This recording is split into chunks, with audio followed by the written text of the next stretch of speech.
recordarán el concepto del derecho consuetudinario, que es la costumbre. Las personas comienzan a establecer normas de común acuerdo que al reiterarse una, dos, tres, cuatro, cinco veces, se convierten básicamente en un proceso de costumbre. Y esta costumbre es conocida en el marco del derecho como el derecho consuetudinario, es decir, la sociedad, las personas que habitan una sociedad establecen reglas de carácter común o de carácter general. Ahora, cuando hablamos de reglas de carácter común, no hablamos de reglas en donde el 100% de las personas estén de acuerdo. Esos fenómenos sociológicos los vemos ahora, pues que son clases virtuales, cuesta un poquito, pero ustedes que en algún momento de la vida recibieron clases presenciales, tal vez no en la universidad, pero sí en sus establecimientos educativos de nivel medio, recordarán que cuando ustedes hacían un grupo, por ejemplo, si el profesor dice que hay un trabajo que hay que entregar dentro de 20 días, algún grupo podrá ponerse sus propias reglas y decir nosotros lo vamos a tener listo en 5 días, para corregir 5 días después y entregarlo 10 días antes. Y otro grupo podrá decir, no, nosotros vamos a tomar 18 días para hacer el trabajo, lo vamos a revisar en un día y lo entregamos en el día 20, por ejemplo. Es decir, las reglas del derecho consuetudinario se mueven en el marco de lo que establece o de lo que piensa la mayoría, no de lo que piensa la totalidad. El concepto de sociedad entonces va amarrado o apareja, más bien dicho, el concepto también de la mayoría, las mayorías. Y eso nos lleva inevitablemente a hablar de los sistemas de gobierno, como por ejemplo el tema de la figura de un gobierno democrático en donde se establece la voluntad de las mayorías. La voluntad de las mayorías no es la voluntad de todos.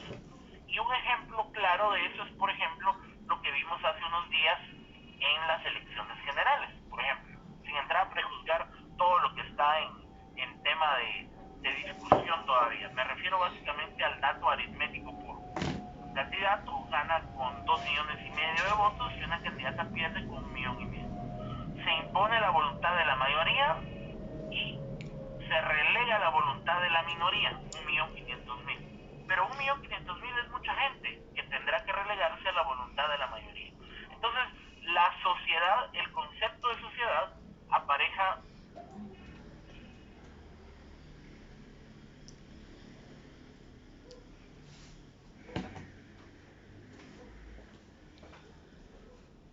estábamos entonces desarrollando el concepto de sociedad y entonces les decía de esta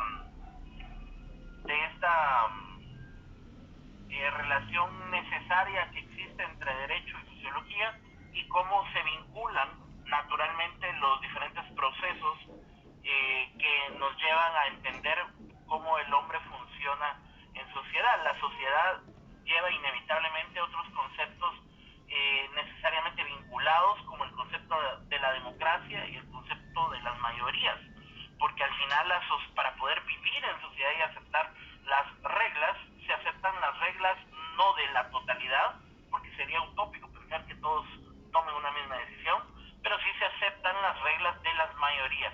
La democracia y las mayorías son conceptos vinculantes relacionados de manera necesaria y directa con el concepto de sociedad.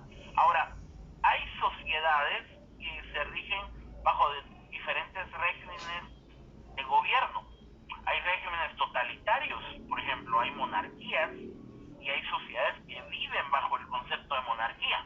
Entonces, digamos, las mayorías se imponen sobre las minorías en una democracia, pero por ejemplo en una monarquía no necesariamente. Las monarquías en la historia han representado el conjunto de disposiciones que son impuestas por la fuerza, sobre todo por aquellos grupos que están relacionados, que están vinculados de manera directa, digamos, pues al ejercicio del poder. Lo que vemos hoy en nuestra sociedad, por ejemplo, es muy ilustrativo. Y aquí, como les dije al principio del curso, vamos a hablar siempre desde el punto de vista científico. Es decir, no sé si me escuchan o tienen alguna complicación.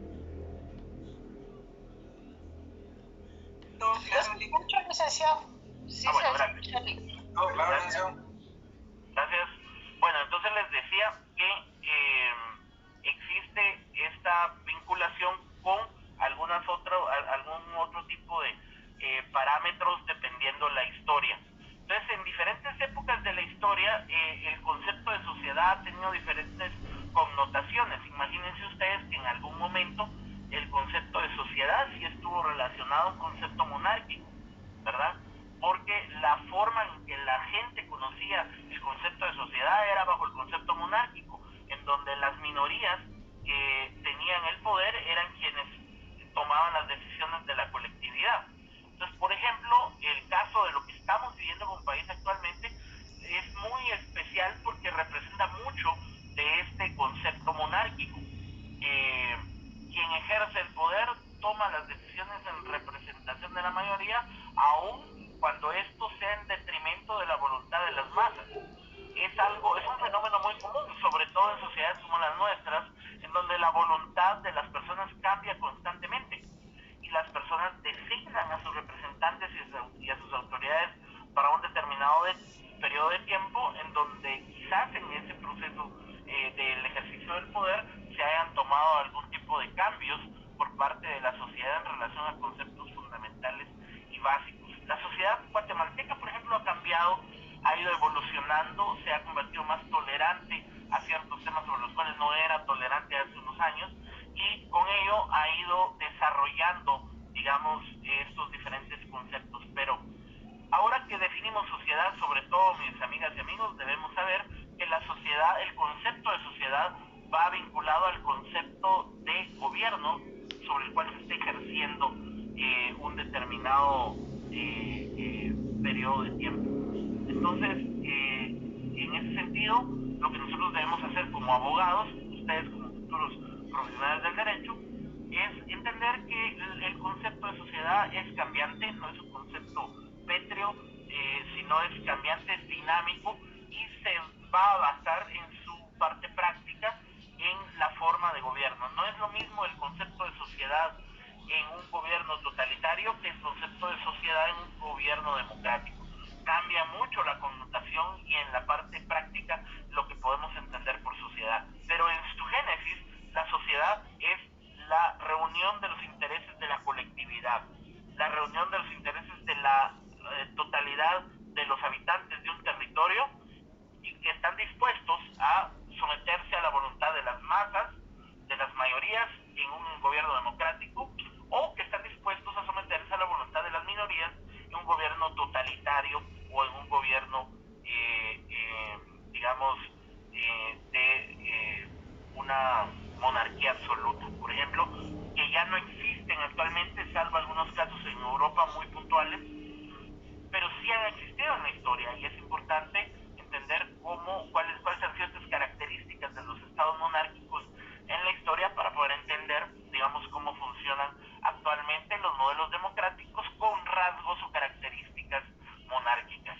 El estado de Guatemala, particularmente, ha sido objeto en los últimos, no digo 4, no digo 8, sino por lo menos 12 años, en donde hemos sido, digamos, testigos de cómo ha habido una mezcla entre la parte jurídica y la parte política, y hemos visto cómo se han tomado decisiones de carácter monárquico revestidas de una situación democrática. Y eso no es algo que esté pasando solamente hoy, también pasó hace 4 años y también pasó hace 12 años.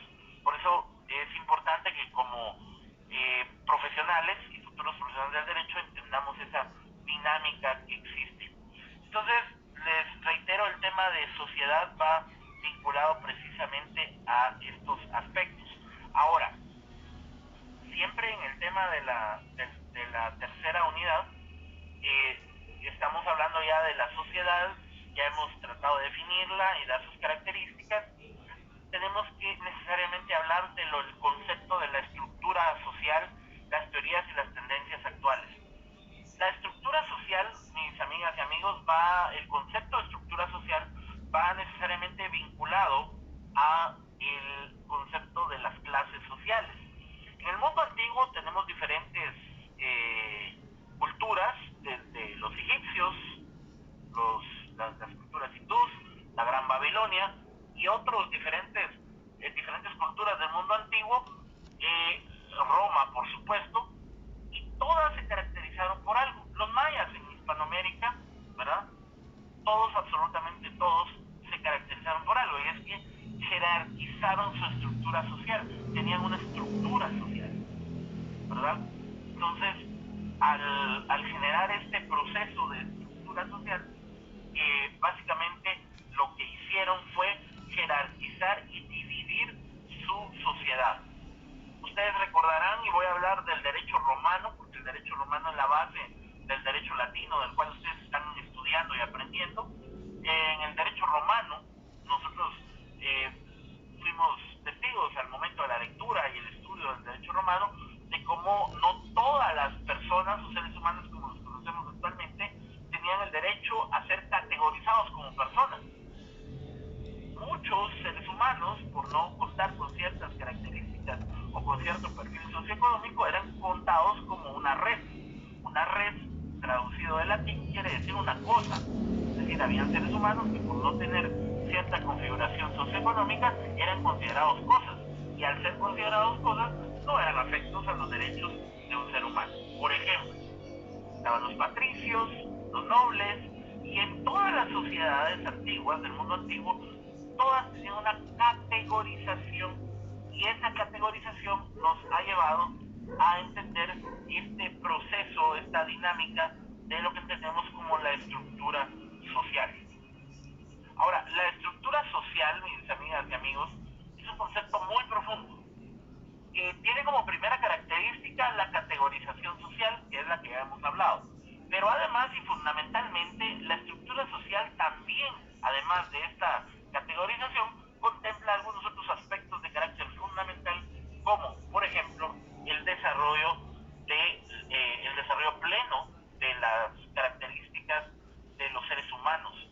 Es decir, la estructura social lleva implícito también el tema de la economía. La economía es la primera gran actividad humana que categoriza a los seres humanos. Los seres humanos se categorizan fundamentalmente por su posición económica en una sociedad. Hoy en día, en nuestras sociedades, y si alguno de ustedes trabaja en algún banco o en el Estado, sabrá que, por ejemplo, los bancos categorizan a sus clientes por diferentes tipos de clientes.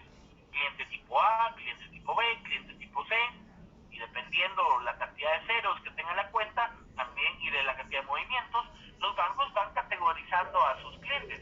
Y eso es algo que sirve porque eventualmente, si existe alguna licitación pública o algún negocio público que se vaya a realizar, algunas entidades piden que se muestren los estados financieros o que en su defecto presenten una nota del banco donde indique el banco qué categoría de cliente es un cliente tipo A, es un cliente tipo B o un cliente tipo C. Esa categorización de carácter económico que realizan los bancos de sus clientes es el principal resabio de la estructura social. Evidentemente los bancos lo hacen desde la perspectiva del balance de activos y pasivos que pueda tener un cuentaviente, pero la sociedad mezcla adicionalmente al aspecto económico, que es fundamental e importante, también contempla otro tipo de asuntos de carácter social que también van vinculados de manera directa, por supuesto, a esta sociedad. Entonces, mis estimadas amigas y amigos, la estructura social va relacionada no solo a la categorización económica, que es fundamental, sino además a la categorización eminentemente de los roles. Podemos categorizar nuestra sociedad, así como lo hemos hecho actualmente, por cuestión de la economía, pero también hay una categorización que existe en función de los roles sociales. Por ejemplo, la estructura social puede ser en orden jerárquico de la clase alta, media y baja, como normalmente se manejaba en el mundo antiguo, pero actualmente existen otro tipo de factores o elementos que se toman en cuenta para la estructura social, como por ejemplo la categorización en función de los roles. una estructura social basada en la división de hombres-mujeres, una estructura social basada en la división de abogados, ingenieros, arquitectos, profesores, es decir, en función de su rol profesional. Una categorización también puede ser en función de sus roles como patrono y trabajador, es decir, las sociedades modernas son más dinámicas y son más abiertas, ya no categorizan única y exclusivamente en función de su rol económico, como era en el mundo antiguo. Actualmente siguen existiendo esas categorizaciones, pero son ya más de uso para el sistema bancario.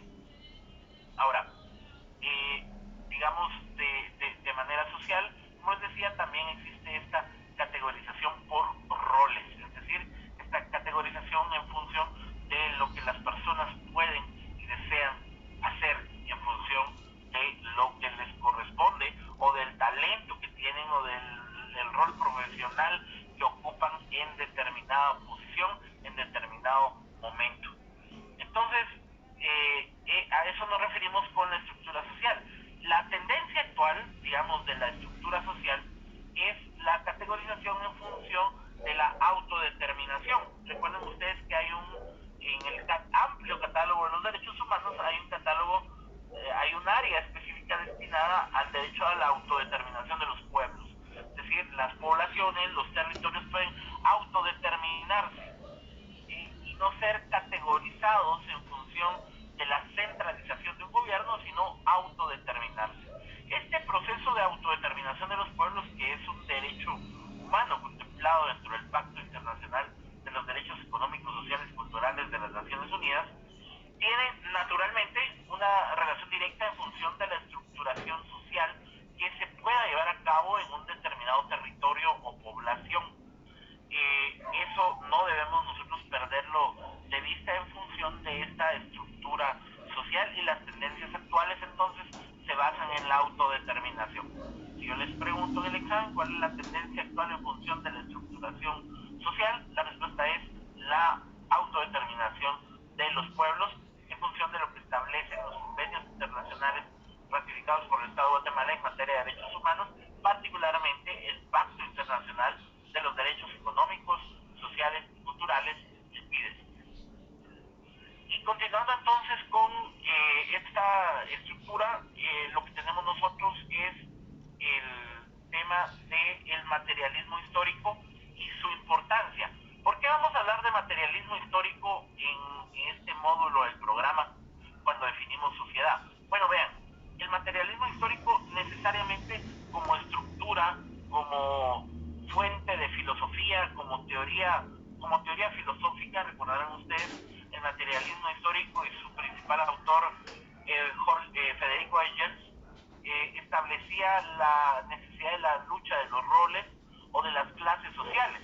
El materialismo histórico basa toda su teoría en la lucha de las clases sociales, que después se convirtió en el socialismo o el marxismo. Pero no puede existir socialismo, no puede existir marxismo, y no puede haber Federico Engels con su teoría del materialismo histórico si previamente no existiera la jerarquización y la clasificación de la sociedad a partir de criterios de carácter económico.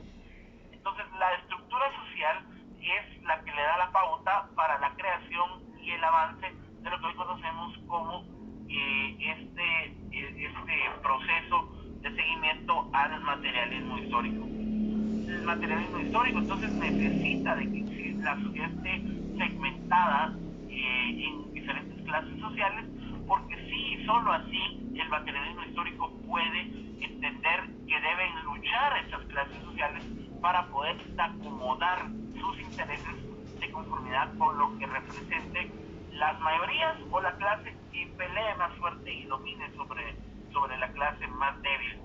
El materialismo histórico entonces no puede existir, y en consecuencia el mundo como lo conocemos en el mundo socialista y comunista, si previamente no existiera una jerarquización de este tipo de clases sociales.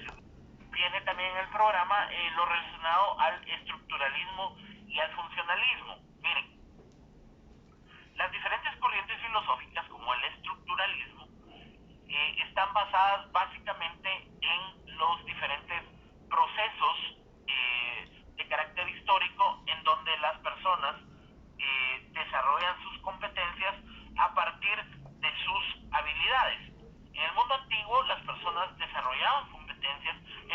desarrollación del rol que la sociedad les asignaba. Y eso realmente lo vimos en Guatemala o en nuestros pueblos latinoamericanos con poco tiempo de anticipación. Apenas en los años 70, en los años 80, fuimos testigos de cómo eventualmente diferentes personas que quizás tenían un talento o una habilidad no podían desarrollarla porque la sociedad le había asignado un rol diferente. Por ejemplo, muchas personas o muchas mujeres particularmente vimos, en este país lo vivimos, y digo lo vivimos porque afortunadamente hoy en día ya no es esa realidad, pero en algún momento, hace algunas décadas sí era una realidad.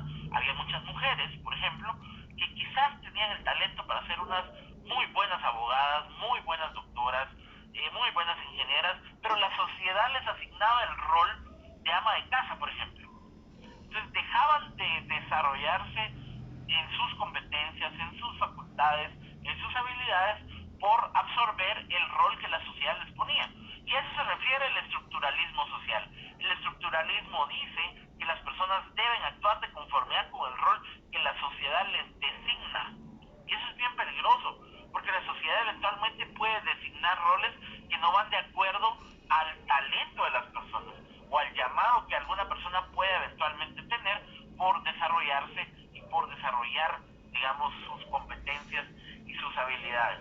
Pero esto fue histórico. Digamos que esto no es algo que haya pasado solo en Guatemala o solo hace algunos años. Eso esa es la historia común en el mundo desde siempre y hasta dentro de pocas décadas que los derechos humanos empezaron a expandirse y este derecho de la autodeterminación de los pueblos empezó naturalmente a tomar mayor relevancia para poder fortalecer los derechos que tienen nuestras sociedades y que tienen básicamente las personas. Adicionalmente a este tema del estructuralismo, también existe el tema del funcionalismo.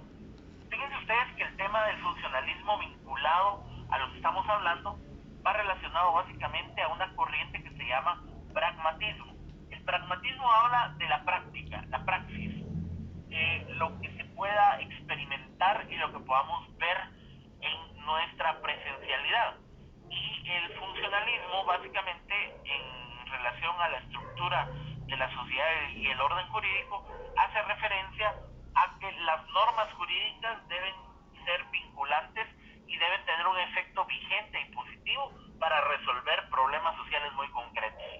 Quizás el mejor ejemplo de funcionalismo sea el derecho penal. El derecho penal lo vemos configurado muy explícitamente.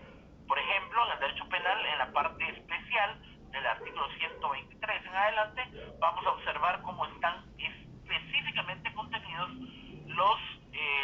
lo vinculado a el desarrollo de las competencias propiamente de lo que se conoce en derecho como el supuesto jurídico y a consecuencia de esto, o como digamos desarrollo de esto, la consecuencia jurídica.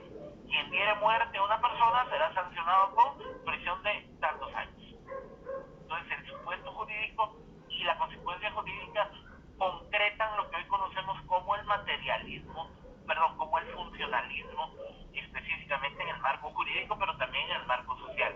Es decir, la causa provoca un efecto, causa y efecto, es funcional la norma en tanto regule aspectos de carácter social vigente en una colectividad determinada.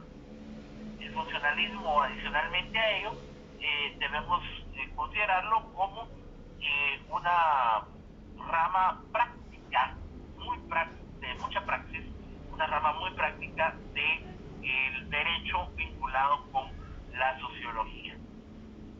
Ahora, toda sociedad tiene una estructura. En el módulo del programa, en el numeral 3.3, estructura de la sociedad y haciendo referencia específica al individuo, la estructura de la sociedad va relacionada y va vinculada de manera directa a el individuo. No se puede jerarquizar una sociedad, no se puede ordenar una sociedad si no es a partir específicamente del individuo. Es decir, el individuo es quien debe generar todo este proceso para poder jerarquizar la sociedad. Las sociedades no se jerarquizan o no se ordenan en función del Producto Interno Bruto, no se jerarquizan en función de otro tipo de indicadores, como dice el Banco Mundial actualmente, sino que desde siempre y desde el origen de la historia se jerarquizan a partir del individuo, a partir de lo que el Fondo Monetario Internacional actualmente desarrolla como la calidad de vida de un determinado individuo. La calidad de vida entonces sí es un parámetro que pueda determinar la jerarquización de un Estado, la jerarquización de una sociedad o la jerarquización de un país en función de sus índices de felicidad o de vida, de calidad de vida de las personas que habitan en un determinado territorio. Por eso, reitero, la estructura de la sociedad se basa en el bienestar del individuo. Y eso, mis estimadas amigas y amigos, está trasladado, está llevado al máximo orden jerárquico constitucional de nuestro orden cuando leemos la Constitución y hablamos en el artículo primero, por ejemplo, de lo que conocemos como el bien común. El artículo primero de la Constitución traspula este ejercicio de que la estructura de la sociedad debe basarse en el individuo. ¿Por qué? Porque nuestra Constitución dice que el desarrollo de la persona, la Constitución debe procurar el desarrollo de la persona, de la colectividad, que no se puede vivir bien si la persona no vive bien. Entonces, que de nada sirven los índices macroeconómicos si la gente sigue viviendo mal.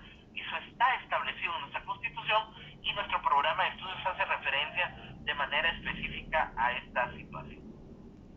En el numeral 3.4 de la tercera unidad se habla acerca de lo que se conoce como las instituciones políticas y económicas.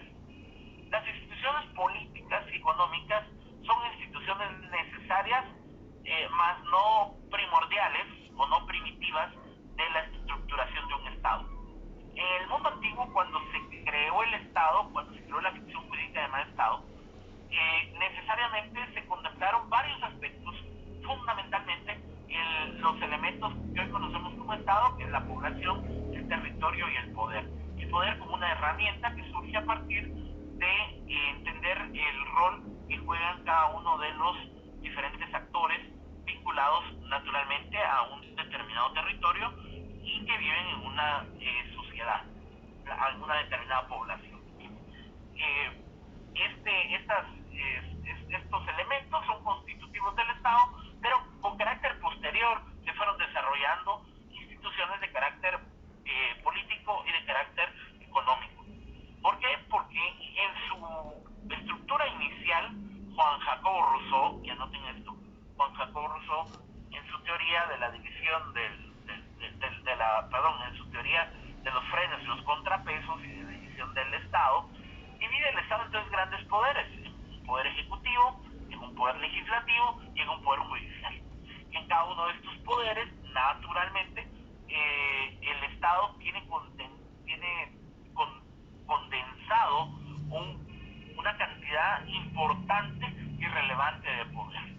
Esta cantidad relevante e importante de poder concentrado en el poder ejecutivo, donde está el presidente, el vicepresidente, sus ministros, viceministros, secretarios y directores generales, y en el poder legislativo, los diputados y todo ese tipo de trabajo, y en el poder judicial, los magistrados, los jueces y los diferentes trabajadores que forman parte del organismo judicial.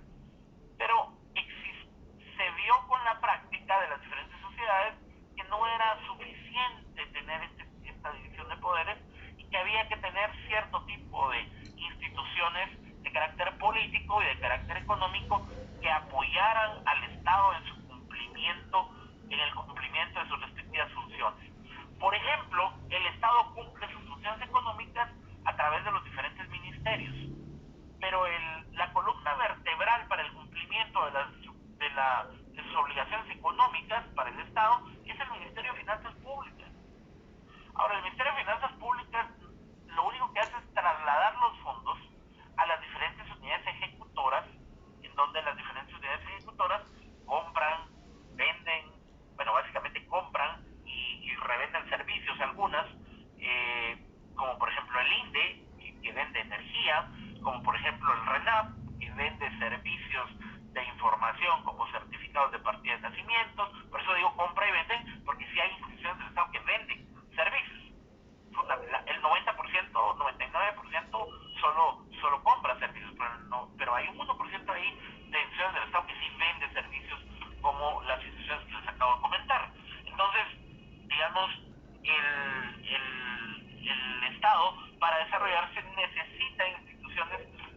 institucionales al Ejecutivo, al Legislativo y al Judicial. Y estas instituciones de carácter político, vamos a hablar primero de las instituciones de carácter político y vamos a tomar como ejemplo el caso de Guatemala.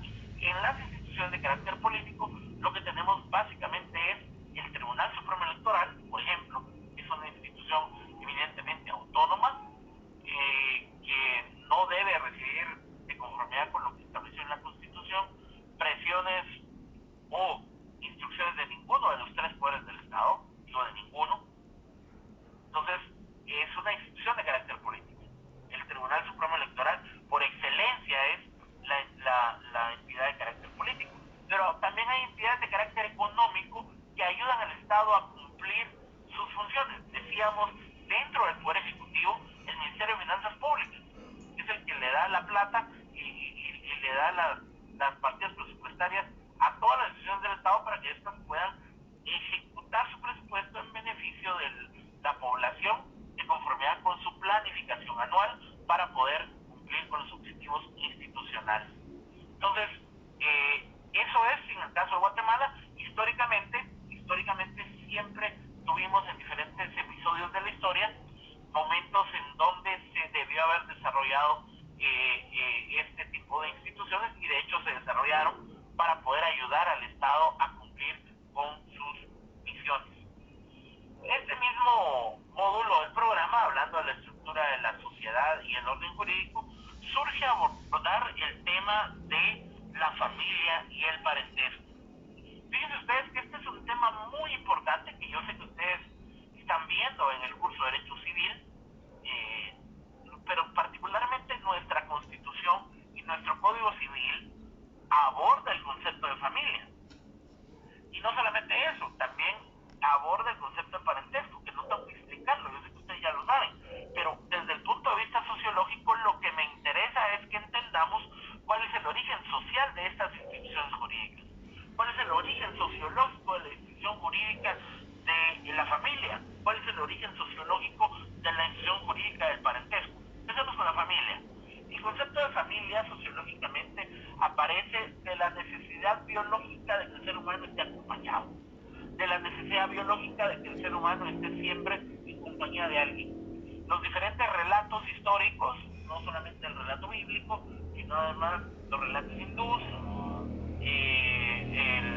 los relatos del Oriente Medio, del Medio Oriente y de China, todos coinciden en ciertos aspectos fundamentales, como por ejemplo el tema de el hombre siempre fue acompañado de alguien. Entonces, el concepto de la familia es un concepto que surge a través de la necesidad que tiene el ser humano la necesidad biológica de estar acompañado. El hombre, decía Aristóteles, es un animal social. Está obligado, está biológicamente configurado para estar en sociedad y va a buscar a sus pares, va a buscar a gente similar a él y va a buscar vivir en sociedad. Y esta búsqueda de vivir en sociedad naturalmente nos lleva al concepto de familia. Concepto que hoy en día ha estado muy en boga porque, digamos, el concepto de familia tradicional, como lo conocemos, de la unión de un hombre y una mujer y producto de ellos, digamos, tener hijos, la figura de la sociedad, de una familia, luego una familia ampliada, la ley de la protección integral de la niñez y adolescencia, la ley PINA, de hecho configura este concepto social de la familia ampliada para los casos en donde un menor es rescatado de una situación de calle o un menor es rescatado de una situación en donde está siendo violentado socialmente, digamos, es llevado por parte de en este caso el sistema guatemalteco de la Procuraduría General de la Nación, de la PGN, y es rescatado. Si el explotador es el papá o la mamá, entonces el juzgado, el juez, previo a remitirlo a un centro público, digamos, para su desarrollo, puede buscar la figura de la familia ampliada. Es decir, si la mamá o el papá lo están explotando, puede ser, si a criterio del juez y de conformidad con la normativa, un tío, una tía, cumple, por ejemplo, se aplica la figura de la familia ampliada. Hasta ahí hemos llegado actualmente en el concepto de familia. En otros países han ampliado más todavía el concepto de familia y han dicho, bueno, caso de un papá que tiene que salir a los Estados Unidos a trabajar y deja a la mamá con sus hijos en Guatemala. Por el hecho que no tengan papá, los niños dejan de ser familia. No, son una familia. Las familias monoparentales también son parte de la estructura. Pero eso también nos ha llevado a otro tipo de debates un poco más profundos, como por ejemplo las familias homosexuales. En Guatemala todavía surge un poco de erosión al momento de hablar de ese tipo de temas, pero en otros países del mundo, Europa, Estados Unidos y otros, ese tema ha sido ya superado, esa discusión ya ha sido objeto de análisis en diferentes décadas y han llegado a la conclusión de que pueden entender el concepto de familia bajo una figura más amplia, bajo una figura que contemple también familias en donde exista las relaciones homosexuales, por ejemplo, y no precisamente las relaciones heterosexuales, que es un poco el debate que actualmente se genera en relación a los diferentes procesos. Pero bueno, este concepto entonces de familia surge por la necesidad de la vida en común. Y el parentesco, mis estimadas amigas y amigos, que es una institución jurídica que también está relacionada a la vida en sociedad, surge como producto de la familia. En la familia se generan parentescos. Ustedes en su curso de Derecho Civil ya vieron que existen parentescos, los diferentes tipos de parentescos, el parentesco consanguíneo por afinidad. Es más, el Código Civil nos habla de los grados de ley dentro de los cuales se puede contemplar a una persona como familiar en determinado grado de parentesco. Eso, digamos, hace parte de lo que establece nuestro Código Civil y nuestra normativa constitucional vinculada y relacionada específicamente a ese tema. Entonces, eso con relación al parentesco y a la familia. Y vamos a dejar para el día de mañana la última parte relacionada a la estratificación y las clases sociales, que es ya la última parte de este módulo número 3 del programa.